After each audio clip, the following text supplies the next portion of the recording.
బోధన్పట్నం మరియు సాలూర మండలం బోధన్ మండలం సంబంధించిన అంగన్వాడీ టీచర్లు and helpers workers ASHA workers ఉదయం నుండి మధ్యాహ్నం వరకు ఆర్డీఓ ఆఫీస్ వద్ద ధర్నా చేసి ఆర్డీఓ గారికి వినతి పత్రం ఇవ్వడం జరిగింది. డిమాండ్స్ డే సందర్భంగా దేశవ్యాప్తంగా పిలుపులో భాగంగా సిఐటియు ఆధ్వర్యంలో నిర్వహించడం జరిగింది.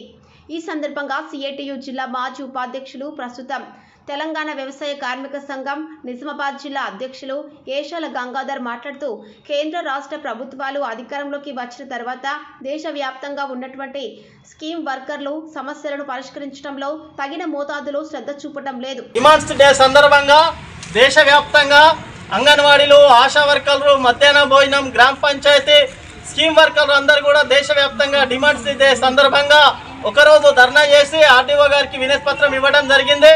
ప్రధానంగా మా యొక్క డిమాండ్లు ఎలాంటి షరతులు లేకుండా అందరినీ పర్మనెంట్ చేయాలా, ఉద్యోగ భద్రత కల్పించాలా, కనీసం నెలకు 26,000 ఇవ్వాలా, ఆశా వర్కర్లకు పర్మనెంట్ చేయాలా, అంగన్వాడీలకు పర్మనెంట్ చేయాలా, అంగన్వాడీ టీచర్లకు రిటైర్మెంట్ బెనిఫిట్స్ 5 లక్షలు ఇవ్వాలా, ఆయమ్మలకు 3 లక్షలు ఇవ్వాలా, ఆశా వర్కర్లకు PFPSI సౌకర్యం కల్పించాలా, అంగన్వాడీలకు అర్హులైన వారికి సూపర్వైజర్లకు ప్రమోషన్ ఇవ్వాలా, ఖాళీ పోస్టులను వెంటనే భర్తీ చేయాలా.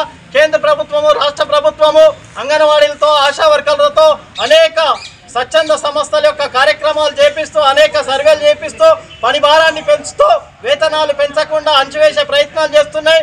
ఈ పద్ధతిని కేంద్రము రాష్ట్రము మానుకొని అందరికి కూడా మా సమస్యలు పరిష్కారం చేయాలని, లేని పక్షంలో దేశవ్యాప్తంగా రాష్ట్ర వ్యాప్తంగా పెద్ద ఎత్తున ఆందోళన పోరాటాలు నిర్వహిస్తామని సిఐటిగా కేంద్ర రాష్ట్ర ప్రభుత్వాన్ని హెచ్చరిస్తున్నాం.